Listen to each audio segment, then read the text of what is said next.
game has been getting a lot of popularity. It's called 99 Nights in the Forest. It's a pretty fun game, but did you know there's a lot of dark truths hidden within it? Like literally when you join into the game, it says this game is based on a true story. Some details have been changed. Yeah, and then on here there's 4 different images. The first one says that reports were made of a deer standing on 2 legs in an unnatural way in the forest. The following week, 4 children went missing. It was clear something was very, very wrong with the forest. After the police search revealed no clues about the missing children, the forest was promptly locked to the public. You have 99 days to unravel the mysteries of the forest and figure out what is going on. And yeah, there's the park right here. It's completely locked. There's even a warning sign, again, talking about the disappearance. And if you don't know, in this game, you must survive for, well, 99 nights in the forest, all while fighting against angry cultists, scavenging for food, and then finally hiding from the creepy deer monster, while at the same time trying to uncover the truth of the forest and find the children. And the game is fun and all, but I was mostly fascinated by the fact that this game was based on a true story. So I started to do some research, and man, was what I found insane. Because yes, there were actually people that went missing in a forest. It's a crazy story, but before we talk about that, we have to talk about the creepy deer in the game. So yeah, this deer creature is the main villain in this Roblox game, but it's actually based on the myth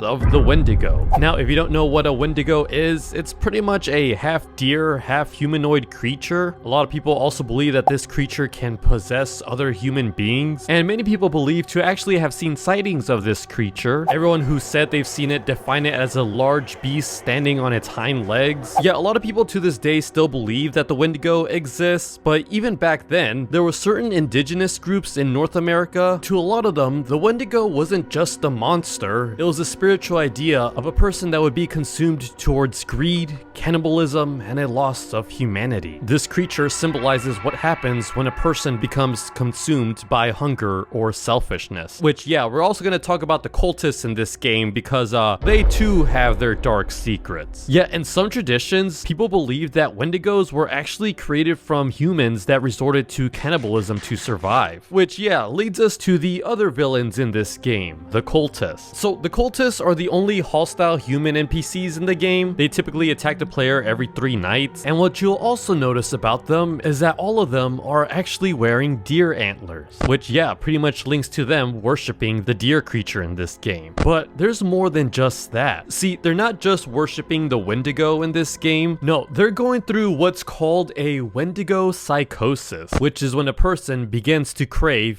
flesh. Yeah, this is actually a real known disorder. Some people think it's literally because they're turning into a Wendigo, and if anyone actually experienced a Wendigo psychosis, they would try to heal them, but if incurable and they were threatening those around them, then they had to be executed. Yet, so all these cultist enemies are actually those who have gone through Wendigo psychosis. Yes, they worship this Wendigo creature, but also they are attacking you, the player, because they are hungry and starving for flesh. Yeah, a lot of the cultist stuff may have actually been inspired by another game called The Forest, where, yeah, in this game you must survive against nature, but not only that, the cannibals that lurk around there. And I know in this game, a lot of people compare this island that the game takes place in to the actual real-life North Sentinel Island. Now, what's crazy about this island is that within it is an indigenous tribe that is believed to have lived there for over 60,000 years with little to no outside contact with the world. Like, to this day, they're still using spears and bow and arrows to shoot nearby helicopters and boats. And as for how many people live on this island, it's estimated to be around 50 to 150 people. But again, it's not certain, because anytime anyone's tried to go near them, they always end up attacking. But now back to the Roblox game with the 4 missing people.